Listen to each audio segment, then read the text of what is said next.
உலகில் மாறாத நடுநிலை செய்திகளுக்கு ஜியோ நியூஸ் தமிழ் சேனலை பாருங்க.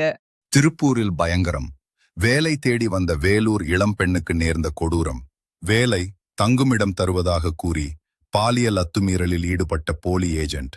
நள்ளிரவில் திருப்பூர் பேருந்து நிலையம் வந்த 22 வயது பெண்ணை தனியார் ஏஜென்ட் என நம்ப வைத்து இருசக்கர வாகனத்தில் அழைத்துச் சென்றுள்ளார் ஒரு நபர்.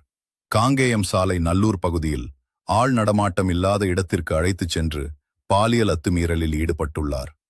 அவரிடமிருந்து தப்பி ஓடிய இளம்பெண் அருகில் இருந்த பேக்கரியில் தஞ்சம் புகுந்தார். தகவல் அறிந்து வந்த நல்லூர் போலீசார் பெண்ணை மீட்டனர். தற்போது பெண்ணை வண்டியில் அழைத்துச் செல்லும் அதிர்ச்சி சிசிடிவி காட்சிகள் வெளியாகியுள்ளன. தப்பியோடிய நபரை திருப்பூர் தெற்கு போலீசார் தீவிரமாக தேடி வருகின்றனர். திருப்பூரில் வேலை தேடி வருபவர்கள் நம்பகமானவர்கள் மூலம் மட்டுமே வர வேண்டும் என போலீசார் எச்சரிக்கின்றனர். ஜியோ நியூஸ் தமிழ் செய்திகளுக்காக திருப்பூரிலிருந்து சரவணகுமார்.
On